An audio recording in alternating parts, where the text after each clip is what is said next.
पहला कुरिन्थियों पौलुस की ओर से, जो परमेश्वर की इच्छा से यीशु मसीह का प्रेरित होने के लिए बुलाया गया, और भाई सोस्थिनेस की ओर से परमेश्वर की उस कलीसिया के नाम जो कुरिन्थुस में है, अर्थात उनके नाम जो मसीह यीशु में पवित्र किए गए और पवित्र होने के लिए बुलाए गए हैं, और उन सब के नाम भी जो हर जगह हमारे और अपने प्रभु यीशु मसीह के नाम से प्रार्थना करते हैं। हमारे पिता परमेश्वर और प्रभु यीशु मसीह की ओर से तुम्हें अनुग्रह और शांति मिलती रहे। मैं तुम्हारे विषय में अपने परमेश्वर का धन्यवाद सदा करता हूँ, इसीलिए कि परमेश्वर का ये अनुग्रह तुम पर मसीह यीशु में हुआ, कि उसमें होकर तुम हर बात में अर्थात सारे वचन और सारे ज्ञान में धनी किए गए, कि मसीह की गवाही तुम में पक्की निकली, यहाँ तक कि किसी वरदान में तुम्हें घटी नहीं, और तुम हमारे प्रभु यीशु मसीह के प्रकट होने की बाट जोहते रहते हो। वो तुम्हें अंत तक दृढ़ भी करेगा, कि तुम हमारे प्रभु यीशु मसीह के दिन में निर्दोष ठहरो। परमेश्वर सच्चा है, जिसने तुमको अपने पुत्र हमारे प्रभु यीशु मसीह की संगति में बुलाया है। हे भाइयों, मैं तुमसे हमारे प्रभु यीशु मसीह के नाम से विनती करता हूँ, कि तुम सब एक ही बात कहो और तुम में फूट ना हो, परंतु एक ही मन और एक ही मन होकर मिले रहो। क्योंकि हे मेरे भाइयों, खलोए के घराने के लोगों ने मुझे तुम्हारे विषय में बताया है कि तुम में झगड़े हो रहे हैं। मेरे कहने का अर्थ यह है कि तुम में से कोई तो अपने आप को पौलुस का, कोई अपोलोस का, कोई कैफा का, तो कोई मसीह का कहता है। क्या मसीह बंट गया? क्या पौलुस तुम्हारे लिए क्रूस पर चढ़ाया गया, या तुम्हें पौलुस के नाम पर बपतिस्मा मिला? मैं परमेश्वर का धन्यवाद करता हूँ कि क्रिस्पुस और गयुस को छोड़ मैंने तुम में से किसी को भी बपतिस्मा नहीं दिया।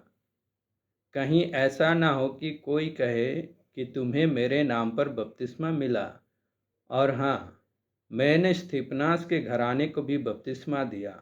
इनको छोड़ मैं नहीं जानता कि मैंने और किसी को बपतिस्मा दिया, क्योंकि मसीह ने मुझे बपतिस्मा देने को नहीं, वरन सुसमाचार सुनाने को भेजा है, और ये भी शब्दों के ज्ञान के अनुसार नहीं, ऐसा ना हो कि मसीह का क्रूस व्यर्थ ठहरे। क्योंकि क्रूस की कथा नाश होने वालों के लिए मूर्खता है, परंतु हम उद्धार पाने वालों के लिए परमेश्वर की सामर्थ है। क्योंकि लिखा है, मैं ज्ञानवानों के ज्ञान को नष्ट करूँगा और समझदारों की समझ को तुच्छ कर दूँगा। कहाँ रहा ज्ञानवान? कहाँ रहा शास्त्री? कहाँ रहा इस संसार का विवादी? क्या परमेश्वर ने संसार के ज्ञान को मूर्खता नहीं ठहराया?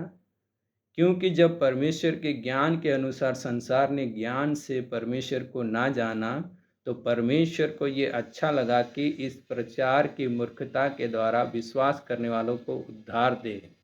क्योंकि जब परमेश्वर के ज्ञान के अनुसार संसार ने ज्ञान से परमेश्वर को ना जाना, तो परमेश्वर को ये अच्छा लगा कि इस प्रचार की मूर्खता के द्वारा विश्वास करने वालों को उद्धार दे। यहूदी तो चिन्ह चाहते हैं और यूनानी ज्ञान की खोज में हैं, परंतु हम तो उस क्रूस पर चढ़ाए हुए मसीह का प्रचार करते हैं, जो यहूदियों के लिए ठोकर का कारण और अन्य जातियों के लिए मूर्खता है। परंतु जो बुलाए हुए हैं, क्या यहूदी क्या यूनानी, उनके निकट मसीह परमेश्वर की सामर्थ और परमेश्वर का ज्ञान है। क्योंकि परमेश्वर की मूर्खता मनुष्य के ज्ञान से ज्ञानवान है, और परमेश्वर की निर्बलता मनुष्य के बल से बहुत बलवान है। हे भाइयों, अपने बुलाए जाने को तो सोचो, कि ना शरीर के अनुसार बहुत ज्ञानवान और ना बहुत सामर्थी और ना बहुत कुलीन बुलाए गए, परंतु परमेश्वर ने जगत के मूर्खों को चुन लिया है कि ज्ञानवानों को लज्जित करे, और परमेश्वर ने जगत के निर्बलों को चुन लिया है कि बलवानों को लज्जित करे। और परमेश्वर ने जगत के नीचों और तुच्छों को, वरन जो हैं भी नहीं, उनको भी चुन लिया, कि उन्हें जो हैं व्यर्थ ठहराए, ताकि कोई प्राणी परमेश्वर के सामने घमंड ना करने पाए। परंतु उसी की ओर से तुम मसीह यीशु में हो, जो परमेश्वर की ओर से हमारे लिए ज्ञान ठहरा, अर्थात धर्म और पवित्रता और छुटकारा, ताकि जैसा लिखा है वैसा ही हो, जो घमंड करे वो प्रभु में घमंड करे। अध्याय 2। हे भाइयों, जब मैं परमेश्वर का भेद सुनाता हुआ तुम्हारे पास आया, तो शब्दों या ज्ञान की उत्तमता के साथ नहीं आया, क्योंकि मैंने ये ठान लिया था कि तुम्हारे बीच यीशु मसीह वरन क्रूस पर चढ़ाए हुए मसीह को छोड़ और किसी बात को ना जानूं। मैं निर्बलता और भय के साथ और बहुत थरथराता हुआ तुम्हारे साथ रहा, और मेरे वचन और मेरे प्रचार में ज्ञान की लुभाने वाली बातें नहीं, परंतु आत्मा और सामर्थ का प्रमाण था, इसीलिए कि तुम्हारा विश्वास मनुष्य के ज्ञान पर नहीं, परंतु परमेश्वर की सामर्थ पर निर्भर हो। फिर भी सिद्ध लोगों में हम ज्ञान सुनाते हैं, परंतु इस संसार का और इस संसार के नाश होने वाले हाकिमों का ज्ञान नहीं, परंतु हम परमेश्वर का वो गुप्त ज्ञान भेद की रीति पर बताते हैं, जिसे परमेश्वर ने सनातन से हमारी महिमा के लिए ठहराया, जिसे इस संसार के हाकिमों में से किसी ने नहीं जाना, क्योंकि यदि वे जानते तो तेजों में प्रभु को क्रूस पर ना चढ़ाते। परंतु जैसा लिखा है, जो बातें आँख ने नहीं देखी और कान ने नहीं सुनी, और जो बातें मनुष्य के चित्त में नहीं चढ़ी, वही हैं जो परमेश्वर ने अपने प्रेम रखने वालों के लिए तैयार की है। परंतु परमेश्वर ने उनको अपने आत्मा के द्वारा हम पर प्रकट किया, क्योंकि आत्मा सब बातें वरन परमेश्वर की गूढ़ बातें भी जांचता है। मनुष्य में से कौन किसी मनुष्य की बातें जानता है? केवल मनुष्य की आत्मा जो उसमें है। वैसे ही परमेश्वर की बातें भी कोई नहीं जानता, केवल परमेश्वर का आत्मा। परंतु हमने संसार की आत्मा नहीं, परंतु वो आत्मा पाया है जो परमेश्वर की ओर से है, कि हम उन बातों को जानें जो परमेश्वर ने हमें दी है, जिनको हम मनुष्य के ज्ञान की सिखाई हुई बातों में नहीं, परंतु आत्मा की सिखाई हुई बातों में आत्मिक बातों से मिला मिला कर सुनाते हैं। परंतु शारीरिक मनुष्य परमेश्वर के आत्मा की बातें ग्रहण नहीं करता, क्योंकि वे उसकी दृष्टि में मूर्खता की बातें हैं, और ना वो उन्हें जान सकता है, क्योंकि उनकी जांच आत्मिक रीति से होती है। आत्मिक जन सब कुछ जांचता है, परंतु वो आप किसी से जांचा नहीं जाता, क्योंकि प्रभु का मन किसने जाना है कि उसे सिखाए। परंतु हम में मसीह का मन है। अध्याय 3। हे भाइयों, मैं तुमसे इस रीति से बातें ना कर सका जैसे आत्मिक लोगों से, परंतु जैसे शारीरिक लोगों से, और उनसे जो मसीह में बालक हैं। मैंने तुम्हें दूध पिलाया, अन्न ना खिलाया, क्योंकि तुम उसको नहीं खा सकते थे, वरन अब तक भी नहीं खा सकते हो, क्योंकि अब तक शारीरिक हो। इसीलिए कि जब तुम में डाह और झगड़ा है, तो क्या तुम शारीरिक नहीं, और क्या मनुष्य की रीति पर नहीं चलते? क्योंकि जब एक कहता है मैं पौलुस का हूँ, और दूसरा मैं अपोलोस का हूँ, तो क्या तुम मनुष्य नहीं? अपोलोस क्या है और पौलुस क्या है? केवल सेवक, जिनके द्वारा तुमने विश्वास किया, जैसा हर एक को प्रभु ने दिया। मैंने लगाया, अपोलोस ने सींचा, परंतु परमेश्वर ने बढ़ाया।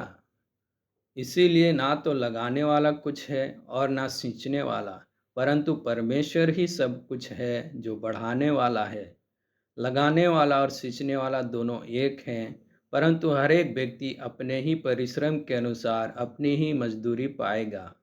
क्योंकि हम परमेश्वर के सहकर्मी हैं, तुम परमेश्वर की खेती और परमेश्वर की रचना हो।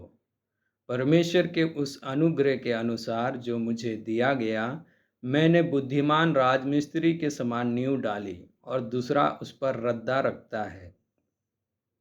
परंतु हर एक मनुष्य चौकस रहे कि वो उस पर कैसा रद्दा रखता है, क्योंकि उस नींव को छोड़ जो पड़ी है, और वो यीशु मसीह है, कोई दूसरी नींव नहीं डाल सकता।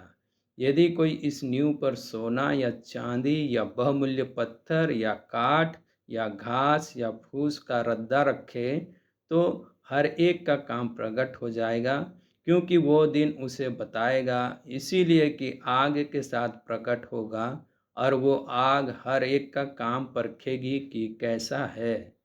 जिसका काम उस पर बना हुआ स्थिर रहेगा, वो मजदूरी पाएगा। यदि किसी का काम जल जाएगा तो वो हानि उठाएगा, पर वो आप बच जाएगा, परंतु जलते जलते। क्या तुम नहीं जानते कि तुम परमेश्वर का मंदिर हो और परमेश्वर का आत्मा तुम में वास करता है? यदि कोई परमेश्वर के मंदिर को नष्ट करेगा, तो परमेश्वर उसे नष्ट करेगा, क्योंकि परमेश्वर का मंदिर पवित्र है और वो तुम हो। कोई अपने आप को धोखा ना दे। यदि तुम में से कोई इस संसार में अपने आप को ज्ञानी समझे, तो मूर्ख बने कि ज्ञानी हो जाए। क्योंकि इस संसार का ज्ञान परमेश्वर के निकट मूर्खता है। जैसा लिखा है, वो ज्ञानियों को उनकी चतुराई में फंसा देता है। और फिर प्रभु ज्ञानियों के विचारों को जानता है कि वे व्यर्थ हैं। इसीलिए मनुष्यों पर कोई घमंड ना करे, क्योंकि सब कुछ तुम्हारा है। क्या पौलुस, क्या अपोलुस, क्या कैफा, क्या जगत, क्या जीवन, क्या मरण, क्या वर्तमान, क्या भविष्य, सब कुछ तुम्हारा है और तुम मसीह के हो और मसीह परमेश्वर का है। अध्याय 4। मनुष्य हमें मसीह के सेवक और परमेश्वर के भेदों के भंडारी समझे। फिर यहाँ भंडारी में ये बात देखी जाती है कि वो विश्वास योग्य हो। परंतु मेरी दृष्टि में ये बहुत छोटी बात है कि तुम या मनुष्य का कोई न्याय मुझे परखे। वरन मैं स्वयं अपने आप को नहीं परखता, क्योंकि मेरा मन मुझे किसी बात में दोषी नहीं ठहराता। परंतु इससे मैं निर्दोष नहीं ठहरता, क्योंकि मेरा परखने वाला प्रभु है। इसीलिए जब तक प्रभु ना आए, समय से पहले किसी बात का न्याय ना करो। वही अंधकार की छिपी बातें ज्योति में दिखाएगा और मनों के अभिप्रायों को प्रकट करेगा। तब परमेश्वर की ओर से हर एक की प्रशंसा होगी। हे भाइयों, मैंने इन बातों में तुम्हारे लिए अपनी और अपोलोस की चर्चा दृष्टांत की रीति पर की है, इसीलिए कि तुम हमारे द्वारा ये सीखो कि लिखे हुए से आगे ना बढ़ना और एक के पक्ष में और दूसरे के विरोध में गर्व ना करना। क्योंकि तुझमें और दूसरे में कौन भेद करता है? और तेरे पास क्या है जो तूने दूसरे से नहीं पाया? और जबकि तूने दूसरे से पाया है, तो ऐसा घमंड क्यों करना है कि मानो नहीं पाया? तुम तो तृप्त हो चुके, तुम धनी हो चुके, तुमने हमारे बिना राज्य किया।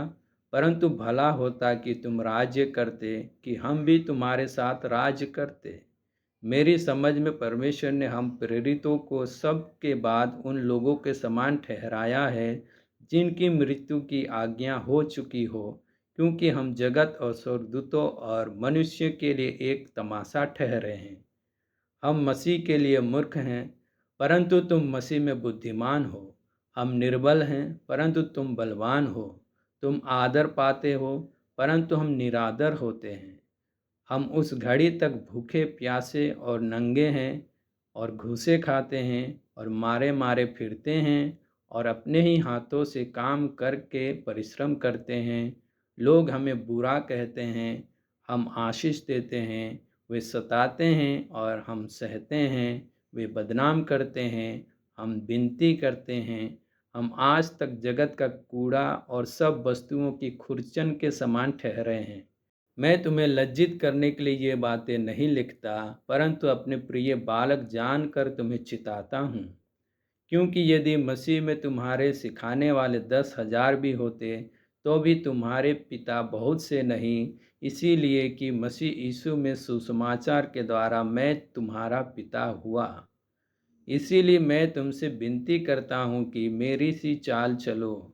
इसीलिए मैंने तीमुथियुस को, जो प्रभु में मेरा प्रिय और विश्वास योग्य पुत्र है, तुम्हारे पास भेजा है। वो तुम्हें मसीह में मेरा चरित्र स्मरण कराएगा, जैसे कि मैं हर जगह हर एक कलीसिया में उपदेश करता हूँ। कुछ तो ऐसे फूल गए हैं, मानो मैं तुम्हारे पास आने ही का नहीं। परंतु प्रभु ने चाहा तो मैं तुम्हारे पास शीघ्र ही आऊँगा और उन फूले हुओं की बातों को नहीं, परंतु उनकी सामर्थ्य को जान लूँगा, क्योंकि परमेश्वर का राज्य बातों में नहीं परंतु सामर्थ्य में है। तुम क्या चाहते हो? क्या मैं छड़ी लेकर तुम्हारे पास आऊं या प्रेम और नम्रता की आत्मा के साथ? अध्याय 5। यहाँ तक सुनने में आता है कि तुम में व्यभिचार होता है, वरन ऐसा व्यभिचार जो अन्य जाति में भी नहीं होता, कि एक मनुष्य अपने पिता की पत्नी को रखता है। और तुम शोक तो नहीं करते, जिससे ऐसा काम करने वाला तुम्हारे बीच में से निकाला जाता, परंतु घमंड करते हो। मैं तो शरीर के भाव से दूर था, परंतु आत्मा के भाव से तुम्हारे साथ होकर मानव उपस्थिति की दशा में ऐसे काम करने वाले के विषय में ये आज्ञा दे चुका हूँ, कि जब तुम और मेरी आत्मा हमारे प्रभु यीशु की सामर्थ के साथ इकट्ठे हो, तो ऐसा मनुष्य हमारे प्रभु यीशु के नाम से शरीर के विनाश के लिए शैतान को सौंपा जाए, ताकि उसकी आत्मा प्रभु यीशु के दिन में उद्धार पाए।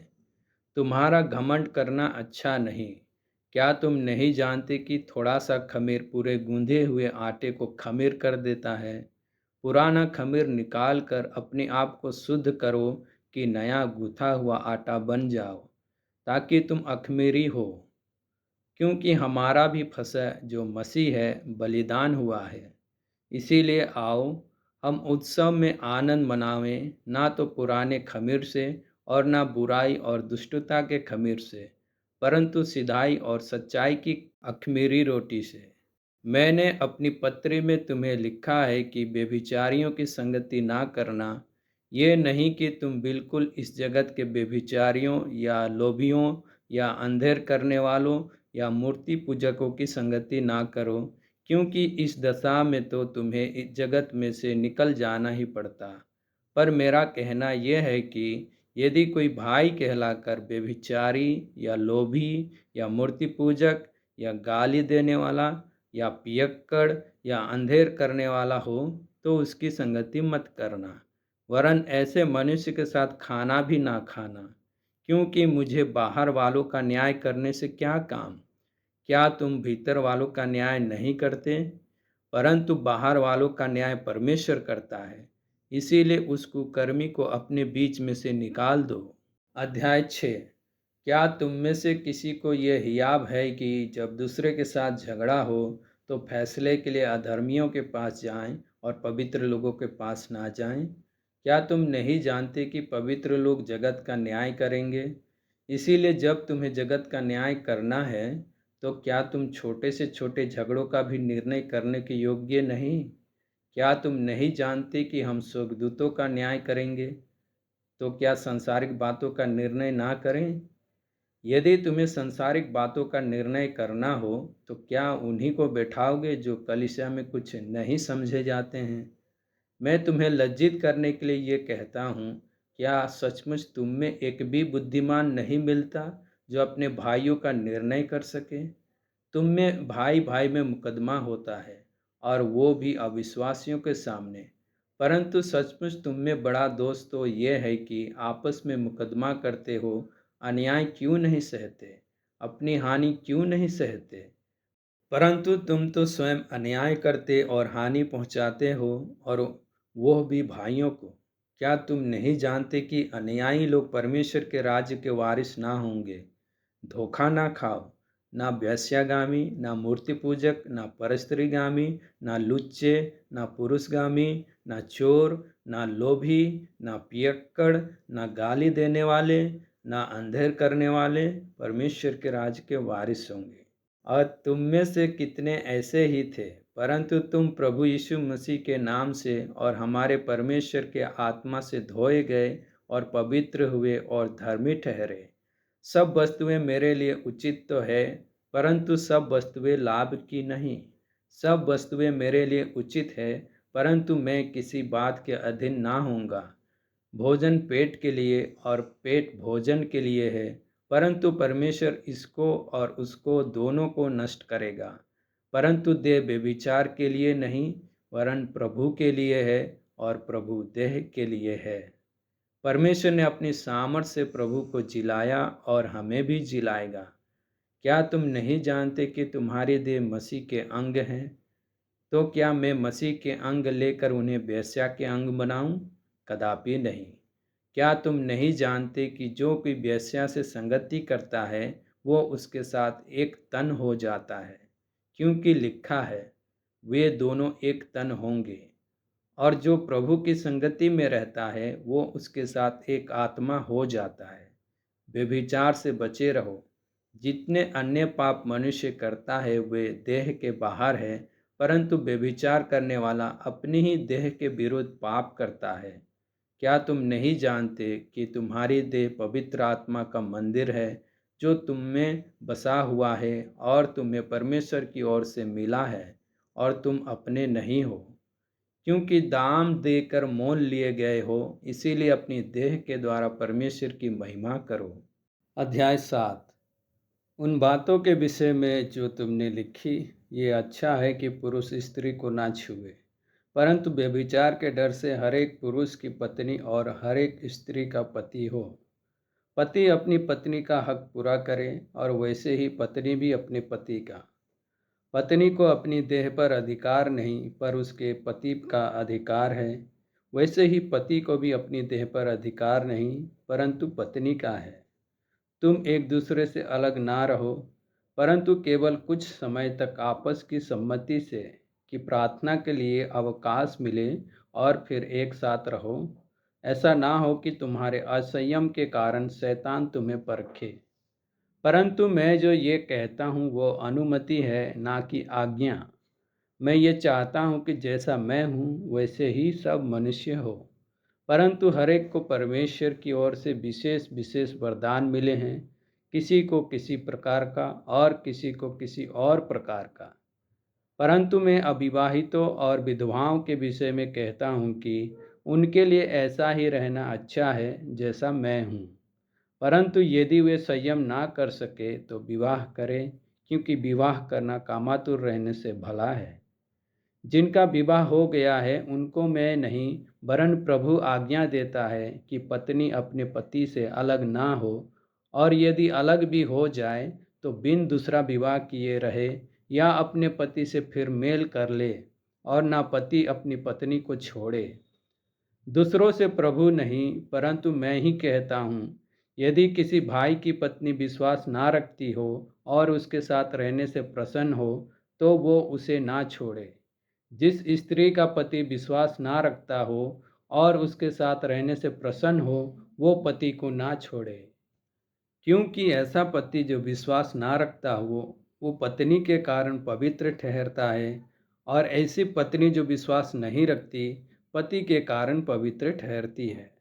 नहीं तो तुम्हारे बाल बच्चे अशुद्ध होते, परंतु अब तो पवित्र हैं।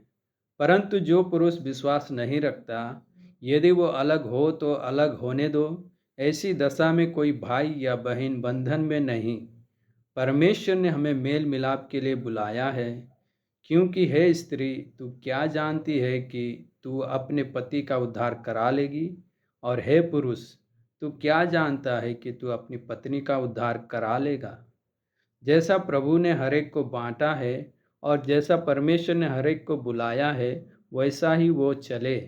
मैं सब कलीसियाओं में ऐसा ही ठहराता हूँ। जो खतना किया हुआ बुलाया गया हो वो खतना रहित ना बने, जो खतना रहित बुलाया गया है वो खतना ना कराए। ना खतना कुछ है और ना खतना रहित, परंतु परमेश्वर की आज्ञाओं को मानना ही सब कुछ है। हर एक जन जिस दशा में बुलाया गया हो उसी में रहे। यदि तू दास की दशा में बुलाया गया हो तो चिंता ना कर, परंतु यदि तू स्वतंत्र हो सके तो ऐसा ही काम कर। क्योंकि जो दास की दशा में प्रभु में बुलाया गया है वो प्रभु का स्वतंत्र किया हुआ है। वैसे ही जो स्वतंत्रता की दशा में बुलाया गया है वो मसीह का दास है। तुम दाम देकर मोल लिए गए हो, मनुष्यों के दास ना बनो। हे भाइयों, जो कोई जिस दशा में बुलाया गया हो वह उसी में परमेश्वर के साथ रहे। कुंवारियों के विषय में प्रभु की कोई आज्ञा मुझे नहीं मिली, परंतु विश्वास योग्य होने के लिए जैसी दया प्रभु ने मुझ पर की है उसी के अनुसार सम्मति देता हूँ। मेरी समझ में ये अच्छा है कि आजकल क्लेश के कारण मनुष्य जैसा है वैसा ही रहे, यदि तेरे पत्नी है तो उससे अलग होने का यत्न ना कर, और यदि तेरे पत्नी नहीं तो पत्नी की खोज ना कर। परंतु यदि तू विवाह भी करे तो पाप नहीं, और यदि कुंवारी ब्याह जाए तो कोई पाप नहीं। परंतु ऐसों को शारीरिक दुख होगा, और मैं बचाना चाहता हूँ। हे भाइयों, मैं ये कहता हूँ कि समय कम किया गया है, इसीलिए चाहिए कि जिनके पत्नी हो वे ऐसे हों मानो उनके पत्नी नहीं, और रोने वाले ऐसे हों मानो रोते नहीं, और आनंद करने वाले ऐसे हों मानो आनंद नहीं करते, और मोल लेने वाले ऐसे हों मानो उनके पास कुछ है ही नहीं। और इस संसार के साथ व्यवहार करने वाले ऐसे हो कि संसार ही के ना हो लें, क्योंकि इस संसार के रीति और व्यवहार बदलते जाते हैं। अतः मैं ये चाहता हूँ कि तुम्हें चिंता ना हो। अविवाहित पुरुष प्रभु की बातों की चिंता में रहता है कि प्रभु को कैसे प्रसन्न रखे, परंतु विवाहित मनुष्य संसार की बातों की चिंता में रहता है कि अपनी पत्नी को किस रीति से प्रसन्न रखे। विवाहिता और अविवाहिता में भी भेद है। अविवाहिता प्रभु की चिंता में रहती है कि वो देह और आत्मा दोनों में पवित्र हो, परंतु विवाहिता संसार की चिंता में रहती है कि अपने पति को प्रसन्न रखे।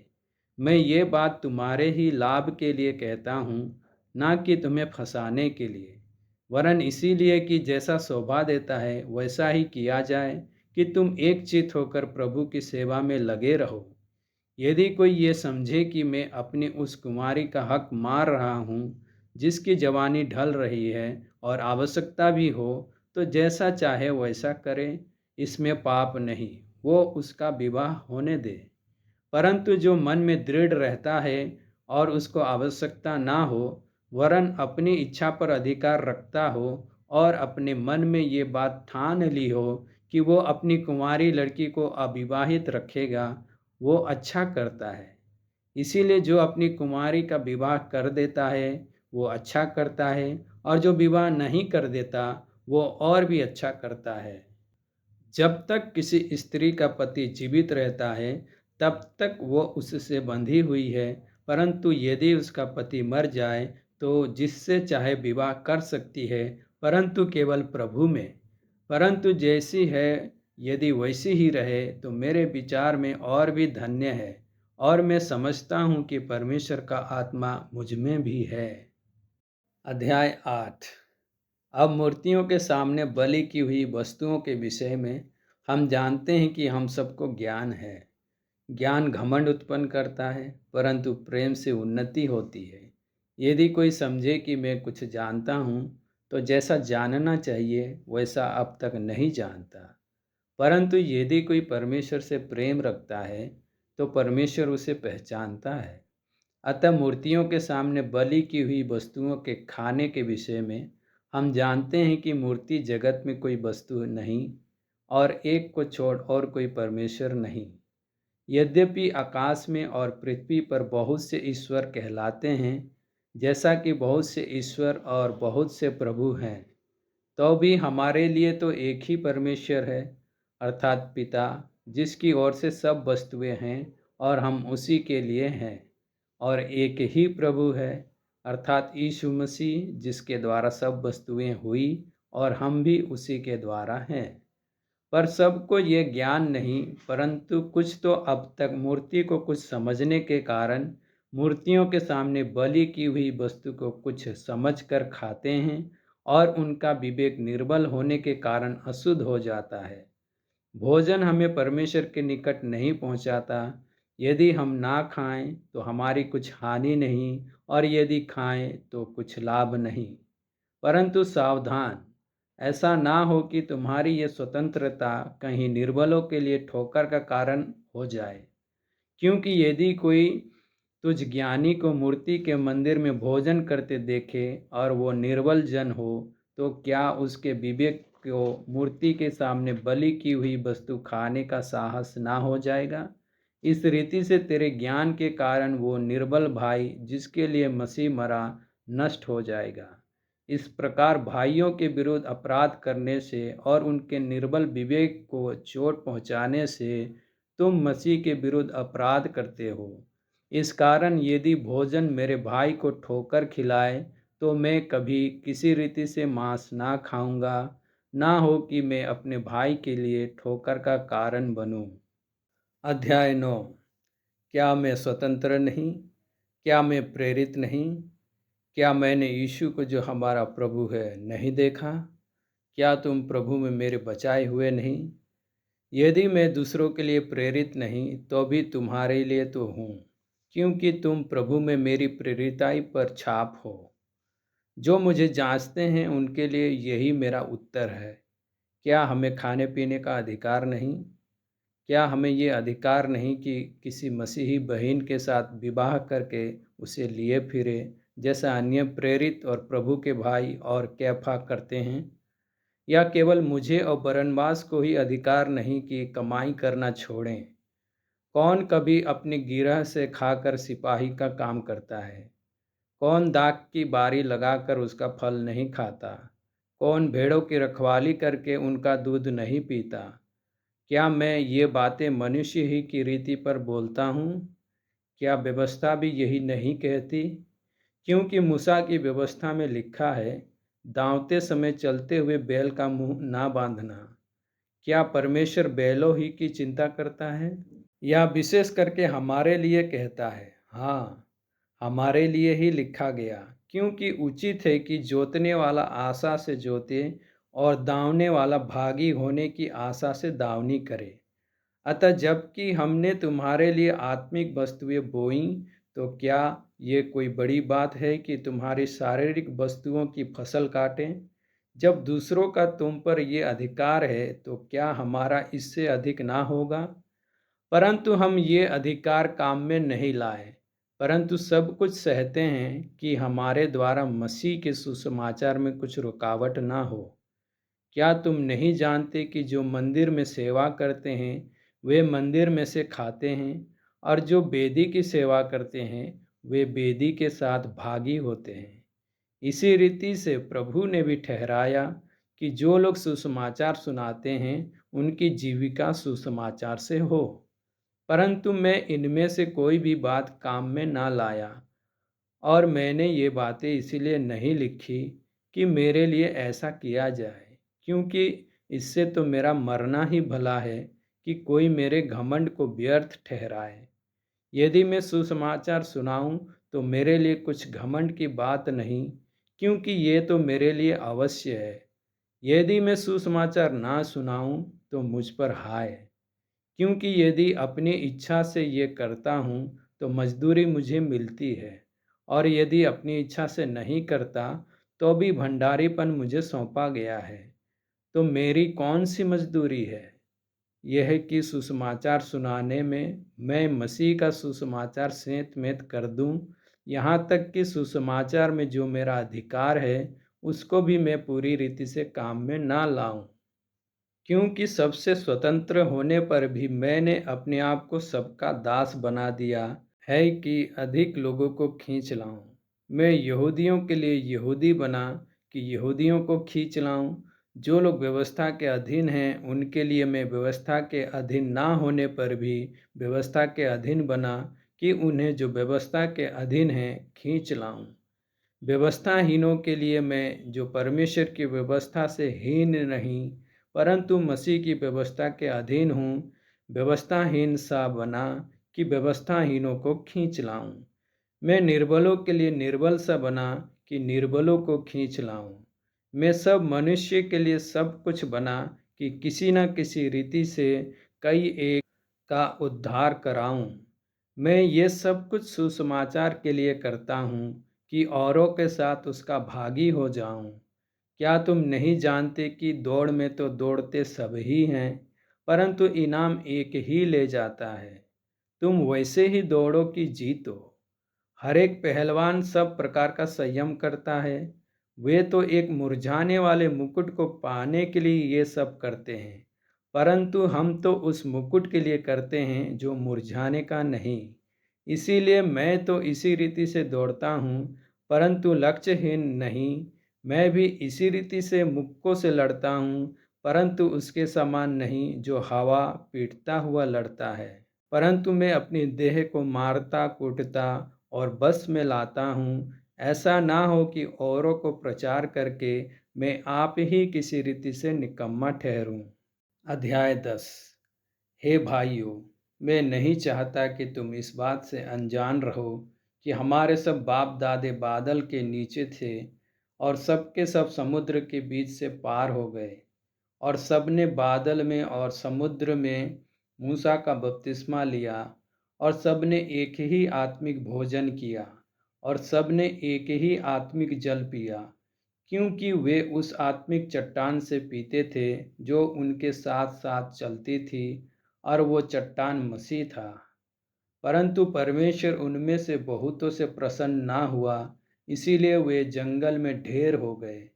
ये बातें हमारे लिए दृष्टांत ठहरी कि जैसे उन्होंने लालच किया, वैसे हम बुरी वस्तुओं का लालच ना करें। और ना तुम मूर्ति पूजक बनो, जैसे कि उनमें से कितने बन गए थे। जैसा लिखा है, लोग खाने पीने बैठे और खेलने कूदने उठे। और न हम व्यभिचार करें, जैसा उनमें से कितनों ने किया, और एक दिन में 23,000 मर गए। और न हम प्रभु को परखें, जैसा उनमें से कितनों ने किया, और सांपों के द्वारा नष्ट किए गए। और ना तुम कुड़कुड़ाओ, जिस रीति से उनमें से कितने कुड़कुड़ाए और नष्ट करने वाले के द्वारा नष्ट किए गए। परंतु ये सब बातें जो उन पर पड़ी, दृष्टांत की रीति पर थी, और वे हमारी चेतावनी के लिए जो जगत के अंतिम समय में रहते हैं लिखी गई है। इसीलिए जो समझता है मैं स्थिर हूँ, वह चौकस रहे कि कहीं गिर ना पड़े। तुम किसी ऐसी परीक्षा में नहीं पड़े जो मनुष्य के सहने से बाहर है। परमेश्वर सच्चा है, और वो तुम्हें सामर्थ से बाहर परीक्षा में ना पड़ने देगा, वरन परीक्षा के साथ निकास भी करेगा कि तुम सह सको। इस कारण है मेरे प्रियो, मूर्ति पूजा से बचे रहो। मैं बुद्धिमान जानकर तुमसे कहता हूँ, जो मैं कहता हूँ उसे तुम परखो। वो धन्यवाद का कटोरा जिस पर हम धन्यवाद करते हैं, क्या मसीह के लहू की सहभागिता नहीं? वो रोटी जिसे हम तोड़ते हैं, क्या वो मसीह की देह की सहभागिता नहीं? इसीलिए कि एक ही रोटी है, तो हम भी जो बहुत हैं एक देह हैं, क्योंकि हम सब उसी एक रोटी में भागी होते हैं। जो शरीर के भाव से इजरायली हैं, उनको देखो, क्या बलिदानों के खाने वाले वेदी के सहभागी नहीं? फिर मैं क्या कहता हूँ? क्या यह कि मूर्ति पर चढ़ाया गया बलिदान कुछ है, या मूर्ति कुछ है? नहीं, वरन यह कि अन्य जाति जो बलिदान करते हैं, वे परमेश्वर के लिए नहीं परंतु दुष्ट आत्माओं के लिए बलिदान करते हैं। और मैं नहीं चाहता कि तुम दुष्ट आत्माओं के सहभागी हो। तुम प्रभु के कटोरे और दुष्टात्माओं के कटोरे दोनों में से नहीं पी सकते। तुम प्रभु की मेज और दुष्टात्माओं की मेज दोनों के साझी नहीं हो सकते। क्या हम प्रभु को क्रोध दिलाते हैं? क्या हम उससे शक्तिमान हैं? सब वस्तुएं मेरे लिए उचित तो है, परंतु सब लाभ की नहीं। सब वस्तुएं मेरे लिए उचित तो हैं, परंतु सब वस्तुओं से उन्नति नहीं। कोई अपनी ही भलाई को नहीं, वरन दूसरों की भलाई को ढूंढे। जो कुछ कसाईयों के यहाँ बिकता है, वो खाओ, और विवेक के कारण कुछ न पूछो, क्योंकि पृथ्वी और उसकी भरपूरी प्रभु की है।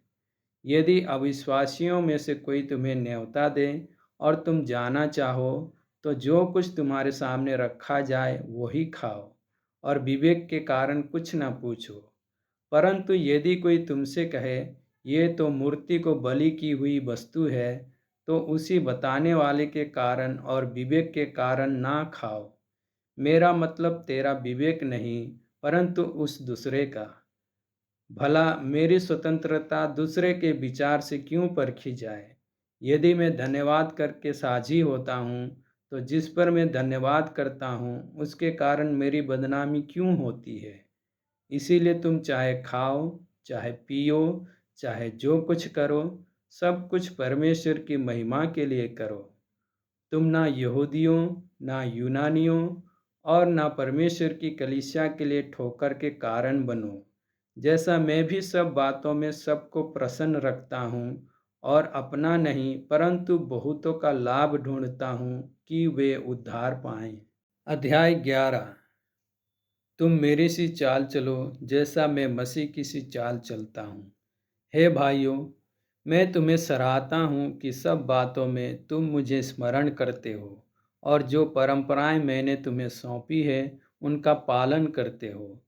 परंतु मैं चाहता हूँ कि तुम यह जान लो कि हर एक पुरुष का सिर मसीह है और स्त्री का सिर पुरुष है और मसीह का सिर परमेश्वर है। जो पुरुष सिर ढांके हुए प्रार्थना या भविष्यवाणी करता है वे अपने सिर का अपमान करता है, परंतु जो स्त्री उघाड़े सिर प्रार्थना या भविष्यवाणी करती है वो अपने सिर का अपमान करती है, क्योंकि वो मुंडी होने के बराबर है। यदि स्त्री ओढ़नी ना ओढ़े तो बाल भी कटा ले। यदि स्त्री के लिए बाल कटाना या मुंडन कराना लज्जा की बात है तो ओढ़नी ओढ़े। हाँ, पुरुष को अपना सिर ढांकना उचित नहीं, क्योंकि वो परमेश्वर का स्वरूप और महिमा है, परंतु स्त्री पुरुष की महिमा है। क्योंकि पुरुष स्त्री से नहीं हुआ, परंतु स्त्री पुरुष से हुई है, और पुरुष स्त्री के लिए नहीं सिरजा गया, परंतु स्त्री पुरुष के लिए सिरजी गई है। इसीलिए स्वर्गदूतों के कारण स्त्री को उचित है कि अधिकार अपने सिर पर रखे। तो भी प्रभु में ना तो स्त्री बिना पुरुष और ना पुरुष बिना स्त्री के है, क्योंकि जैसे स्त्री पुरुष से है वैसे ही पुरुष स्त्री के द्वारा है, परंतु सब वस्तुएं परमेश्वर से हैं। तुम आप ही विचार करो, क्या स्त्री को उघाड़े सिर परमेश्वर से प्रार्थना करना शोभा देता है? क्या स्वाभाविक रीति से भी तुम नहीं जानते कि यदि पुरुष लंबे बाल रखे तो उसके लिए अपमान है, परंतु यदि स्त्री लंबे बाल रखे तो उसके लिए शोभा है, क्योंकि बाल उसको ओढ़ने के लिए दिए गए हैं। परंतु यदि कोई विवाद करना चाहे तो ये जान ले कि ना हमारी और ना परमेश्वर की कलीसियाओं की ऐसी रीति है। परंतु ये आज्ञा देते हुए मैं तुम्हें नहीं सराहता, इसीलिए कि तुम्हारे इकट्ठे होने से भलाई नहीं परंतु हानि होती है। क्योंकि पहले तो मैं ये सुनता हूँ कि जब तुम कलीसिया में इकट्ठे होते हो तो तुम में फूट होती है, और मैं इस पर कुछ कुछ विश्वास भी करता हूँ, क्योंकि दलबंदी भी तुम में अवश्य होगी, इसीलिए कि जो लोग तुम में खरे हैं वे प्रकट हो जाएं। अतः तुम जो एक जगह में इकट्ठे होते हो तो ये प्रभु भोज खाने के लिए नहीं, क्योंकि खाने के समय एक दूसरे से पहले अपना भोज खा लेता है। इस प्रकार कोई तो भूखा रहता है और कोई मतवाला हो जाता है। क्या खाने पीने के लिए तुम्हारे घर नहीं? या परमेश्वर की कलीसिया को तुच्छ जानते हो और जिनके पास नहीं है उन्हें लज्जित करते हो? मैं तुमसे क्या कहूँ? क्या इस बात में तुम्हारी प्रशंसा करूं?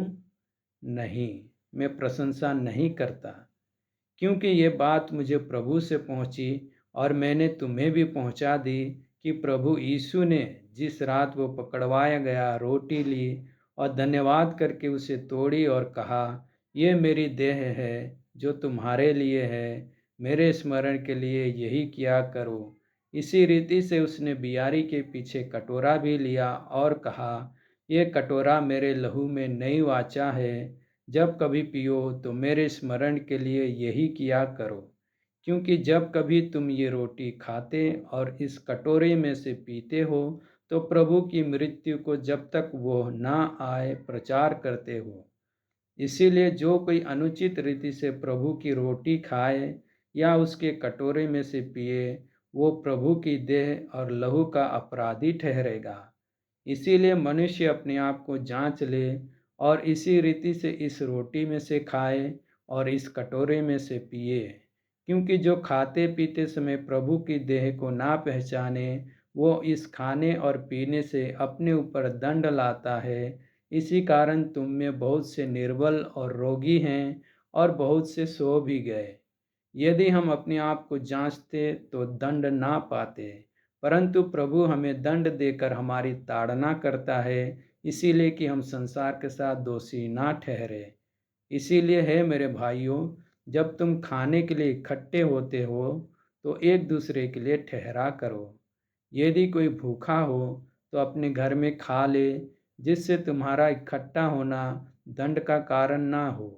शेष बातों को मैं आकर ठीक करूँगा। अध्याय 12। हे भाइयों, मैं नहीं चाहता कि तुम आत्मिक वरदानों के विषय में अनजान रहो। तुम जानते हो कि जब तुम अन्य जाति थे तो गूंगी मूर्तियों के पीछे जैसे चलाए जाते थे वैसे चलते थे।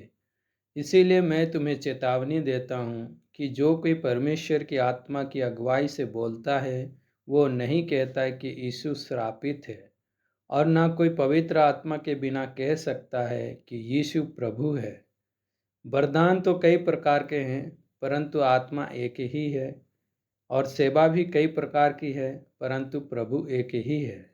और प्रभावशाली कार्य कई प्रकार के हैं, परंतु परमेश्वर एक ही है, जो सब में हर प्रकार का प्रभाव उत्पन्न करता है। किंतु सबके लाभ पहुंचाने के लिए हर एक को आत्मा का प्रकाश दिया जाता है, क्योंकि एक को आत्मा के द्वारा बुद्धि की बातें दी जाती है और दूसरे को उसी आत्मा के अनुसार ज्ञान की बातें। किसी को उसी आत्मा से विश्वास और किसी को उसी एक आत्मा से चंगा करने का वरदान दिया जाता है। फिर किसी को सामर्थ के काम करने की शक्ति, और किसी को भविष्यवाणी की, और किसी को आत्माओं की परख, और किसी को अनेक प्रकार की भाषा, और किसी को भाषाओं का अर्थ बताना। परंतु ये सब प्रभावशाली कार्य वही एक आत्मा कराता है, और जिसे जो चाहता है वो बांट देता है। क्योंकि जिस प्रकार देह तो एक है और उसके अंग बहुत से हैं, और उस एक देह के सब अंग बहुत होने पर भी सब मिलकर एक ही देह है, उसी प्रकार मसीह भी है। क्योंकि हम सब ने, क्या यहूदी हो क्या यूनानी, क्या दास हो क्या स्वतंत्र, एक ही आत्मा के द्वारा एक देह होने के लिए बपतिस्मा लिया, और हम सब को एक ही आत्मा पिलाया गया। इसीलिए कि देह में एक ही अंग नहीं, परंतु बहुत से हैं। यदि पाँव कहे मैं हाथ नहीं, इसीलिए देह का नहीं, तो क्या वो इस कारण देह का नहीं? और यदि कान कहे मैं आँख नहीं, इसीलिए देह का नहीं, तो क्या वो इस कारण देह का नहीं है? यदि सारी देह आँख ही होती तो सुनना कहाँ होता? यदि सारी देह कान ही होती तो सूंघना कहाँ होता? परंतु सचमुच परमेश्वर ने अंगों को अपनी इच्छा के अनुसार एक एक करके देह में रखा है। यदि वे सब एक ही अंग होते तो देह कहाँ होती? परंतु अब अंग तो बहुत से हैं, परंतु देह एक ही है। आँख हाथ से नहीं कह सकती मुझे तेरी आवश्यकता नहीं, और ना सिर पाँव से कह सकता है मुझे तुम्हारी आवश्यकता नहीं। परंतु देह के वे अंग जो दूसरों से निर्बल लगते हैं, बहुत ही आवश्यक हैं। और देह के जिन अंगों को हम आदर के योग्य नहीं समझते, उन्हीं को हम अधिक आदर देते हैं।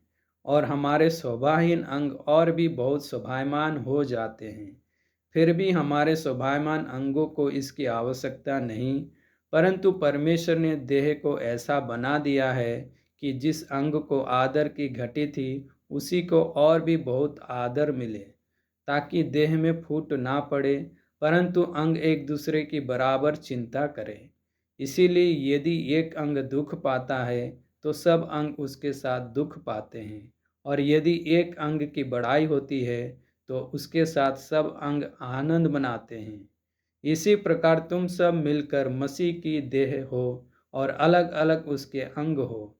और परमेश्वर ने कलीसिया में अलग अलग व्यक्ति नियुक्त किए हैं, प्रथम प्रेरित, दूसरे भविष्यवक्ता, तीसरे शिक्षक, फिर सामर्थ के काम करने वाले, फिर चंगा करने वाले, और उपकार करने वाले, और प्रबंध करने वाले, और नाना प्रकार की भाषा बोलने वाले। क्या सब प्रेरित हैं? क्या सब भविष्यवक्ता हैं? क्या सब उपदेशक हैं? क्या सब सामर्थ के काम करने वाले हैं? क्या सबको चंगा करने का वरदान मिलता है?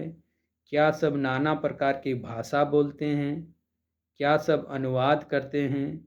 तुम बड़े से बड़े वरदानों की धुन में रहो, परंतु मैं तुम्हें और भी सबसे उत्तम मार्ग बताता हूँ। अध्याय 13। यदि मैं मनुष्य और स्वर्गदूतों की बोलियां बोलूं और प्रेम ना रखूं, तो मैं ठनठनाता हुआ पीतल और झंझनाती हुई झांझ हूँ। और यदि मैं भविष्यवाणी कर सकूं और सब भेदों और सब प्रकार के ज्ञान को समझूं, और मुझे यहाँ तक पूरा विश्वास हो कि मैं पहाड़ों को हटा दूं, परंतु प्रेम ना रखूं, तो मैं कुछ भी नहीं। यदि मैं अपनी संपूर्ण संपत्ति कंगालों को खिला दूं या अपनी देह जलाने के लिए दे दूं और प्रेम ना रखूं, तो मुझे कुछ भी लाभ नहीं। प्रेम धीरजवंत है और कृपालु है। प्रेम डाह नहीं करता, प्रेम अपनी बड़ाई नहीं करता और फूलता नहीं। वो अनरीति नहीं चलता, वो अपनी भलाई नहीं चाहता, झुंझलाता नहीं, बुरा नहीं मानता, कुकर्म से आनंदित नहीं होता, परंतु सत्य से आनंदित होता है। वह सब बातें सह लेता है, सब बातों की प्रतीति करता है, सब बातों की आशा रखता है, सब बातों में धीरज धरता है। प्रेम कभी टलता नहीं। भविष्यवाणियाँ हो तो समाप्त हो जाएगी, भाषाएं हो तो जाती रहेंगी, ज्ञान हो तो मिट जाएगा। क्योंकि हमारा ज्ञान अधूरा है और हमारी भविष्यवाणी अधूरी। परंतु जब सर्वसिद्ध आएगा तो अधूरा मिट जाएगा। जब मैं बालक था तो मैं बालकों के समान बोलता था, बालकों का सा मन था, बालकों की सी समझ थी। परंतु जब सियाना हो गया तो बालकों की बातें छोड़ दी। अभी हमें दर्पण में धुंधला सा दिखाई देता है, परंतु उस समय आमने सामने देखेंगे। इस समय मेरा ज्ञान अधूरा है, परंतु उस समय ऐसी पूरी रीति से पहचानूंगा जैसा मैं पहचाना गया हूँ। पर अब विश्वास, आशा, प्रेम, ये तीनों स्थायी हैं, पर इनमें सबसे बड़ा प्रेम है। अध्याय 14। प्रेम का अनुकरण करो और आत्मिक वरदानों की भी धुन में रहो, विशेष करके यह कि भविष्यवाणी करो। क्योंकि जो अन्य भाषा में बातें करता है वो मनुष्यों से नहीं परंतु परमेश्वर से बातें करता है, इसीलिए कि उसकी बातें कोई नहीं समझता, क्योंकि वह भेद की बातें आत्मा में होकर बोलता है। परंतु जो भविष्यवाणी करता है वो मनुष्य से उन्नति और उपदेश और शांति की बातें कहता है। जो अन्य भाषा में बातें करता है वह अपनी ही उन्नति करता है, परंतु जो भविष्यवाणी करता है वो कलीसिया की उन्नति करता है। मैं चाहता हूँ कि तुम सब अन्य भाषाओं में बातें करो, परंतु इससे अधिक ये चाहता हूँ कि भविष्यवाणी करो। क्योंकि यदि अन्य भाषाएं बोलने वाला कलीसिया की उन्नति के लिए अनुवाद ना करे, तो भविष्यवाणी करने वाला उससे बढ़कर है। इसीलिए है भाइयों, यदि मैं तुम्हारे पास आकर अन्य भाषाओं में बातें करूं और प्रकाश या ज्ञान या भविष्यवाणी या उपदेश की बातें तुमसे ना कहूं, तो मुझसे तुम्हें क्या लाभ होगा। इसी प्रकार यदि निर्जीव वस्तुएं भी जिनसे ध्वनि निकलती है, जैसे बांसुरी या बीन, यदि उनके स्वरों में भेद ना हो, तो जो फूंका या बजाया जाता है वो कैसे पहचाना जाएगा। और यदि तुरही का शब्द साफ ना हो, तो कौन लड़ाई के लिए तैयारी करेगा।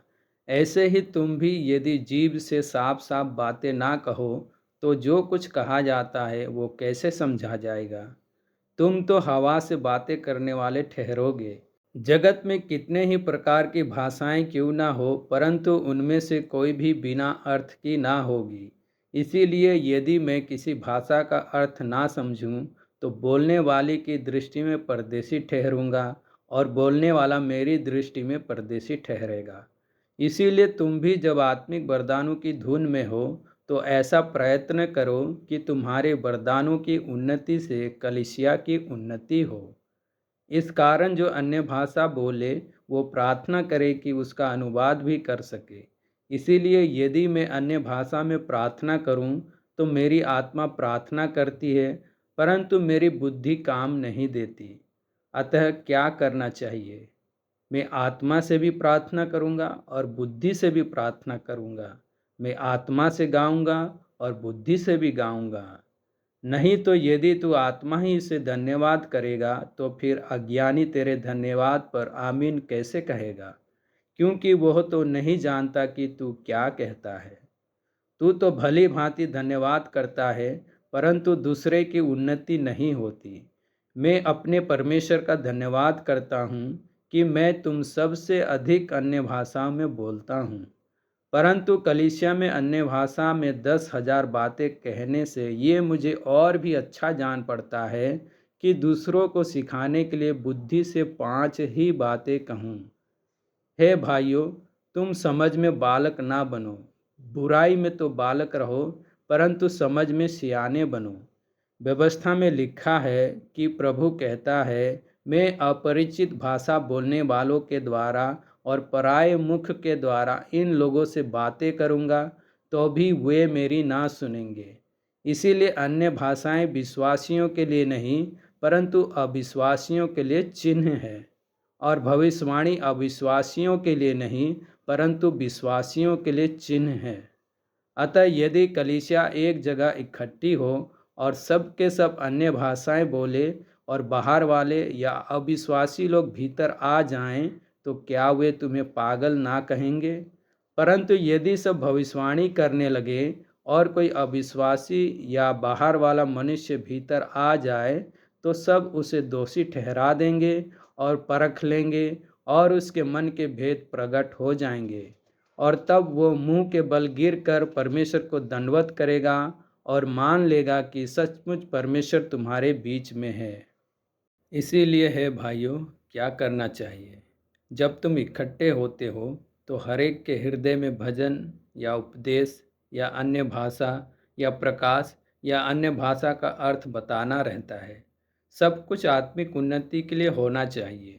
यदि अन्य भाषा में बातें करनी हो तो 2 या बहुत हो तो 3 जन बारी बारी से बोले और एक व्यक्ति अनुवाद करे। परंतु यदि अनुवाद करने वाला ना हो तो अन्य भाषा बोलने वाला कलीसिया में शांत रहे और अपने मन से और परमेश्वर से बातें करे। भविष्यवक्ताओं में से 2 या 3 बोले और शेष लोग उनके वचन को परखें। परंतु यदि दूसरे पर जो बैठा है कुछ ईश्वरीय प्रकाश हो तो पहला चुप हो जाए, क्योंकि तुम सब एक एक करके भविष्यवाणी कर सकते हो, ताकि सब सीखें और सब शांति पाएं। और भविष्यवक्ताओं की आत्मा भविष्यवक्ताओं के वश में है, क्योंकि परमेश्वर गड़बड़ी का नहीं परंतु शांति का परमेश्वर है। जैसा पवित्र लोगों की सब कलीसियाओं में है, स्त्रियां कलीसिया की सभा में चुप रहे, क्योंकि उन्हें बात करने की आज्ञा नहीं परंतु अधीन रहने की आज्ञा है, जैसा व्यवस्था में लिखा भी है। यदि वे कुछ सीखना चाहे तो घर में अपने अपने पति से पूछे, क्योंकि स्त्री का कलीसिया में बातें करना लज्जा की बात है।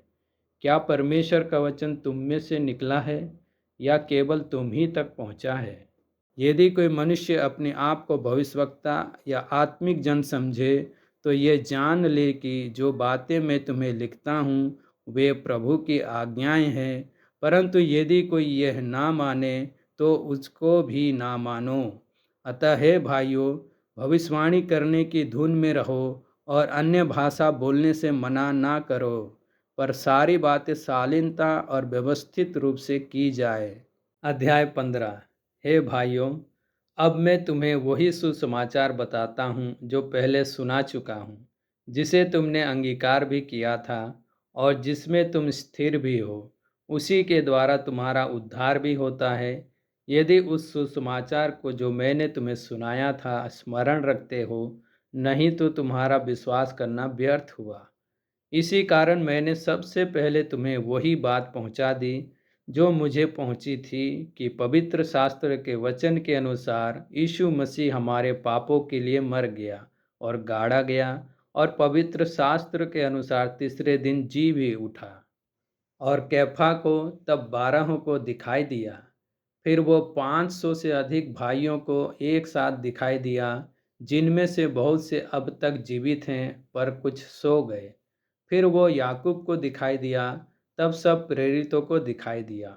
सबके बाद मुझको भी दिखाई दिया, जो मानो अधूरे दिनों का जन्मा हूँ, क्योंकि मैं प्रेरितों में सबसे छोटा हूँ, वरन प्रेरित कहलाने के योग्य भी नहीं, क्योंकि मैंने परमेश्वर की कलीसिया को सताया था। परंतु मैं जो कुछ भी हूँ परमेश्वर के अनुग्रह से हूँ। उसका अनुग्रह जो मुझ पर हुआ वह व्यर्थ नहीं हुआ, परंतु मैंने उन सब से बढ़कर परिश्रम भी किया, तो भी ये मेरी ओर से नहीं हुआ, परंतु परमेश्वर के अनुग्रह से जो मुझ पर था।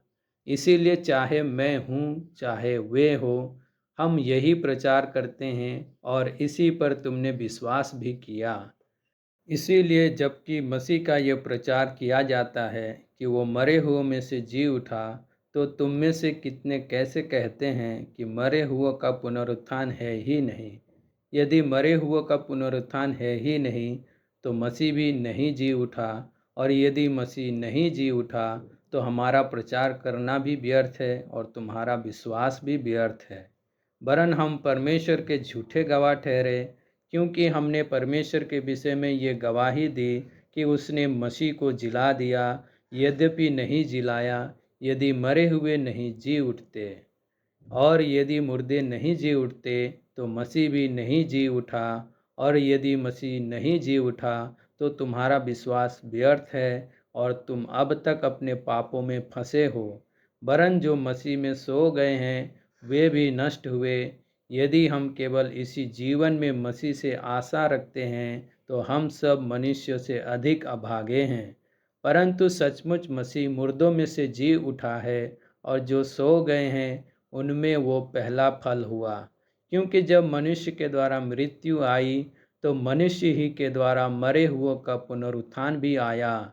और जैसे आदम में सब मरते हैं, वैसे ही मसीह में सब जिलाए जाएंगे, परंतु हर एक अपनी अपनी बारी से। पहला फल मसीह, फिर मसीह के आने पर उसके लोग। इसके बाद अंत होगा।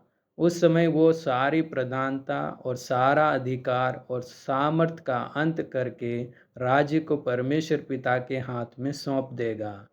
क्योंकि जब तक वो अपने बैरियों को अपने पांव तले ना ले आए, तब तक उसका राज्य करना अवश्य है।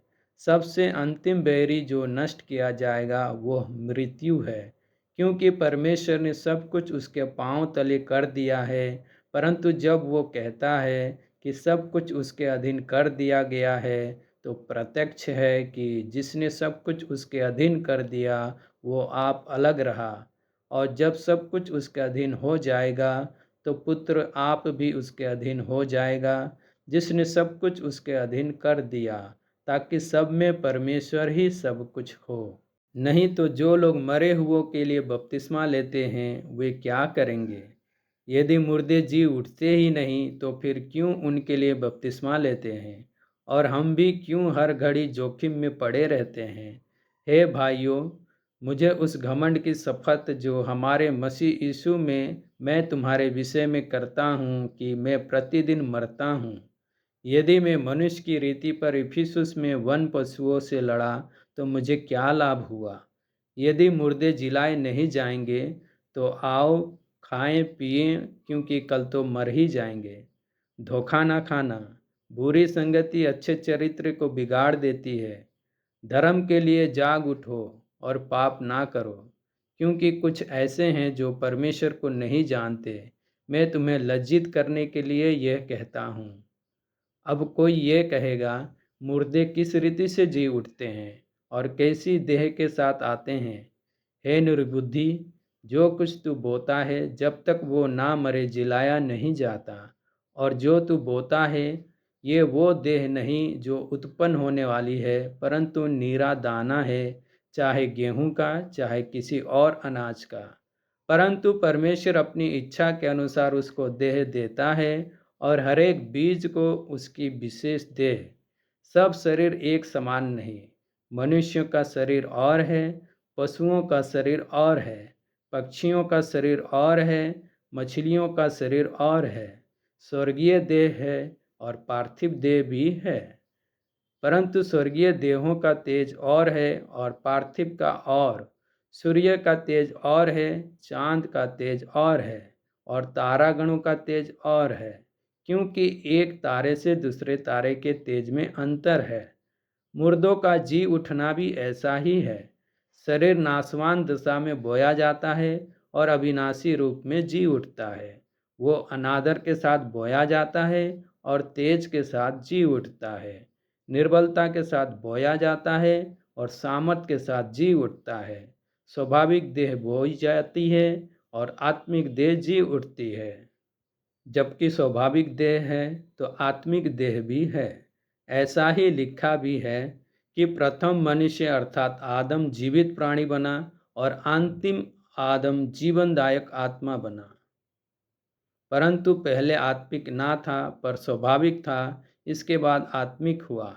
प्रथम मनुष्य धरती से अर्थात मिट्टी का था, दूसरा मनुष्य स्वर्गीय है।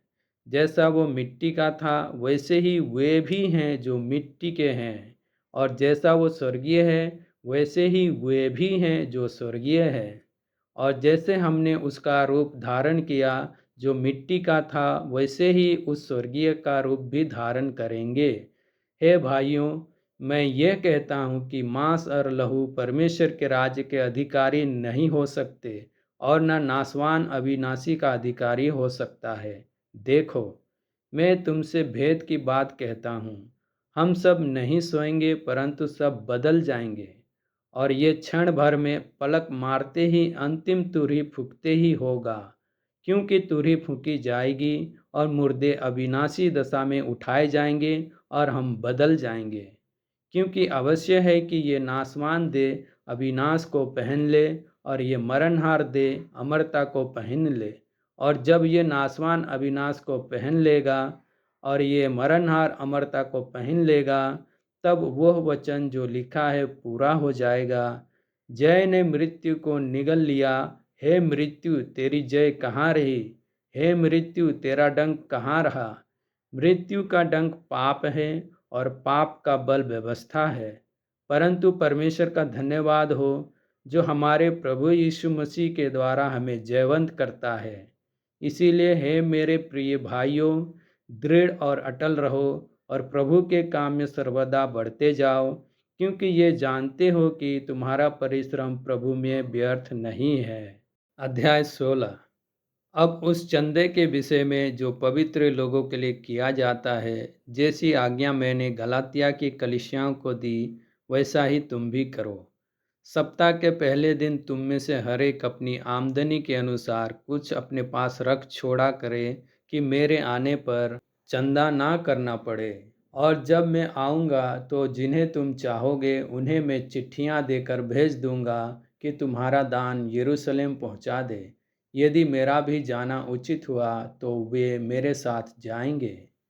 मैं मकीदुनिया होकर तुम्हारे पास आऊँगा, क्योंकि मुझे मकीदुनिया होकर जाना ही है। परंतु संभव है कि तुम्हारे यहाँ ही ठहर जाऊँ और शरद ऋतु तुम्हारे यहाँ काटूँ।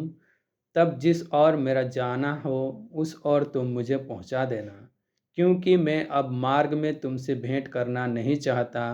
परंतु मुझे आशा है कि यदि प्रभु चाहे तो कुछ समय तक तुम्हारे साथ रहूँगा। परंतु मैं पिन्तेकुस्त तक इफिसुस में रहूँगा, क्योंकि मेरे लिए वहाँ एक बड़ा और उपयोगी द्वार खुला है और विरोधी बहुत से हैं। यदि तीमुथियुस आ जाए तो देखना कि वो तुम्हारे यहाँ निडर रहे, क्योंकि वह मेरे समान प्रभु का काम करता है। इसीलिए कोई उसे तुच्छ ना जाने, परंतु उसे कुशल से इस ओर पहुँचा देना कि मेरे पास आ जाए, क्योंकि मैं उसकी बाट जोह रहा हूँ कि वो भाइयों के साथ आए। भाई अपोलोस से मैंने बहुत विनती की है कि तुम्हारे पास भाइयों के साथ जाए, परंतु उसने इस समय जाने की कुछ भी इच्छा ना की। परंतु जब अवसर पाएगा तब आ जाएगा। जागते रहो, विश्वास में स्थिर रहो, पुरुषार्थ करो, बलवंत हो, जो कुछ करते हो प्रेम से करो। हे भाइयों, तुम स्तिफनास के घराने को जानते हो कि वे अखाया के पहले फल हैं और पवित्र लोगों की सेवा के लिए तैयार रहते हैं। इसीलिए मैं तुमसे विनती करता हूँ कि ऐसों के अधीन रहो, वरन हरेक के जो इस काम में परिश्रमी और सहकर्मी हैं। मैं स्तिफनास और फुर्तुनातुस और अखैकुस के आने से आनंदित हूँ, क्योंकि उन्होंने तुम्हारी घटी को पूरा किया है। उन्होंने मेरी और तुम्हारी आत्मा को चैन दिया है, इसीलिए ऐसों को मानो। आसिया की कलीसियाओं की ओर से तुमको नमस्कार। अक्विला और प्रिस्का का और उनके घर की कलीसिया का भी तुमको प्रभु में बहुत बहुत नमस्कार। सब भाइयों का तुमको नमस्कार। पवित्र चुंबन से आपस में नमस्कार करो। मुझ पौलुस का अपने हाथ का लिखा हुआ नमस्कार। यदि कोई प्रभु से प्रेम ना रखे तो वो शापित हो। हे हमारे प्रभु, प्रभु यीशु का अनुग्रह तुम पर होता रहे। मेरा प्रेम मसीह यीशु में तुम सबके साथ रहे। आमीन।